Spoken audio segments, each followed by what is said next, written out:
मध्य रेल्वेवरील प्रवाशांना मोठा दिलासा. मुंबईकडे जाणाऱ्या स्लो लाईनवरचं काम वेळेआधीच पूर्ण. मुंबईकडे जाणाऱ्या स्लो लाईनवरून वाहतूक सुरू.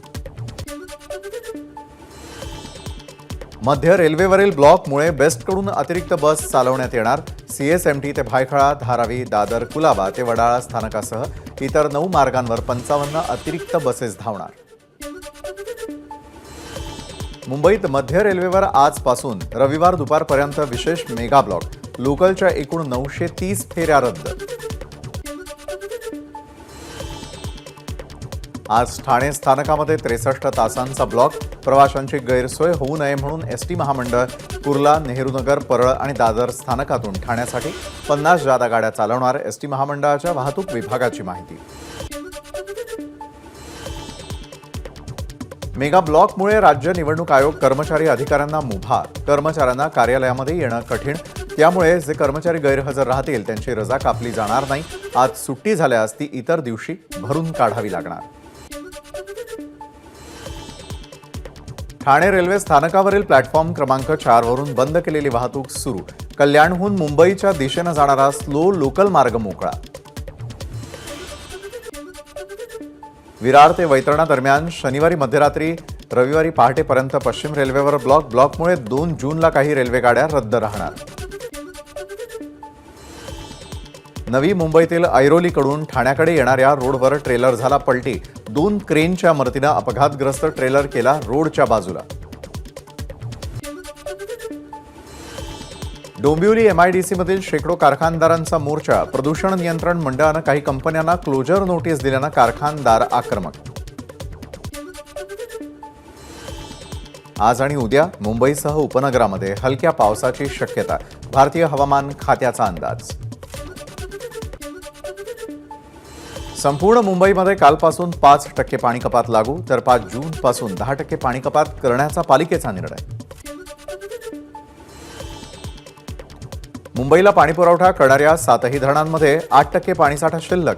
पाणी काटकसरीनं वापरा, मुंबई पालिकेचं आवाहन. मुंबई शहर आणि उपनगरामध्ये पावसाळ्यापूर्वीची रस्त्यांची कामं अपूर्ण. मात्र मुंबईतील रस्ते कामांची मुदत उद्या संपणार. पालिका कोणती कारवाई करणार याकडे लक्ष.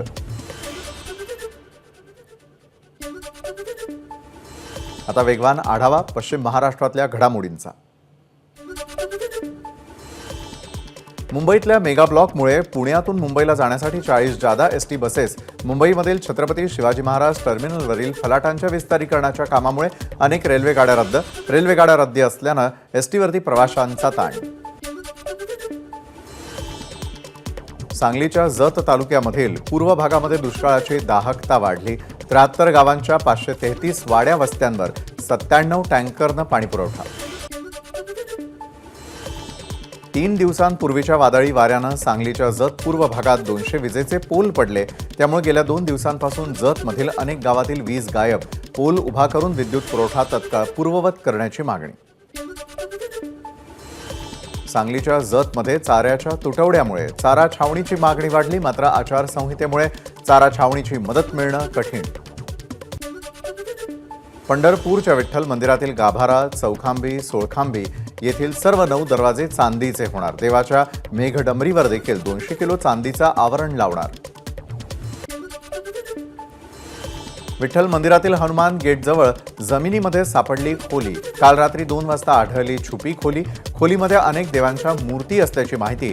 मंदिर समितीसह अध्यक्ष औसेकर आणि पुरातत्व विभाग टीम खोलीत उतरणार. पुण्याचे जिल्हाधिकारी सुहास दिवसेंची मतमोजणीच्या आधी बदली करा. सुहास दिवसे हे राजकीय प्रभावातून काम करतात. खेडचे प्रांताधिकारी आणि सहाय्यक निवडणूक अधिकारी जोगेंद्र कट्यारे यांची निवडणूक आयोगाकडे मागणी. हॉटेलच्या ओपन टेरेसवर मद्य पुरवल्यास कारवाई केली जाणार. तसंच शहरी भागामध्ये 1:30 वाजेपर्यंत तर ग्रामीण भागात 11 वाजेपर्यंतच आस्थापनं सुरू ठेवण्याच्या सूचना.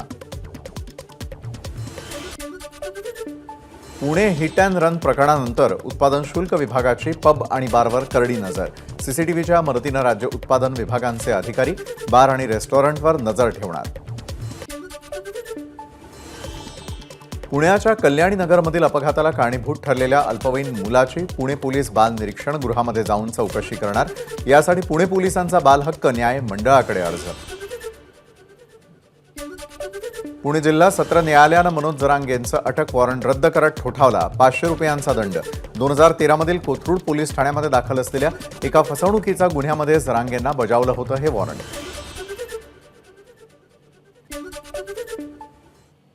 पश्चिम महाराष्ट्रानंतर आता आढावा घेणार आहोत मराठवाड्यातल्या बातम्यांचा।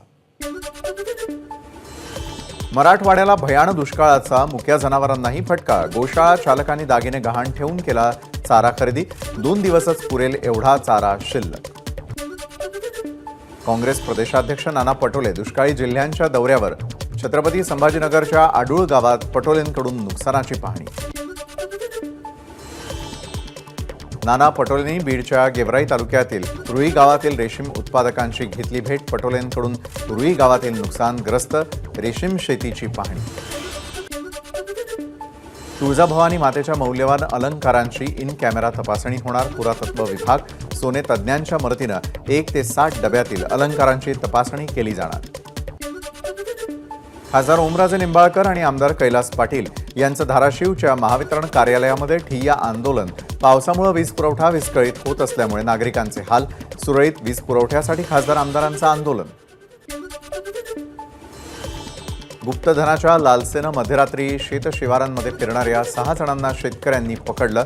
छत्रपती संभाजीनगरच्या कन्नड तालुक्यातल्या डोंगर गावातली घटना।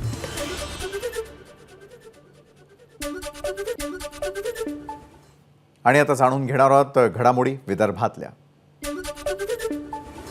नागपूरमध्ये 1 वर्षाआधी तयार केलेले सिमेंट रोड ओव्हरब्रिजच्या कामासाठी पूर्णतः खोदून काढले।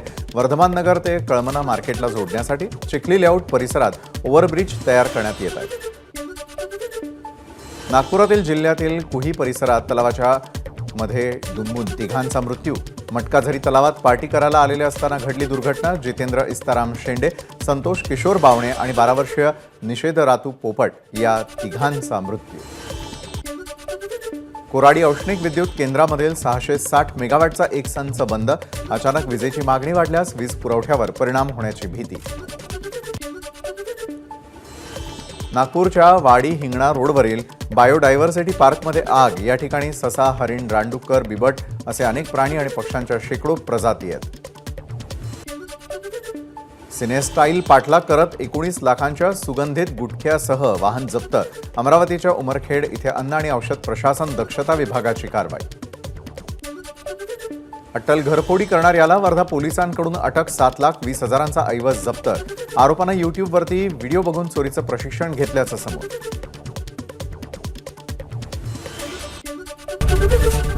एबीपी माझा, उघडा डोळे बघा नीट।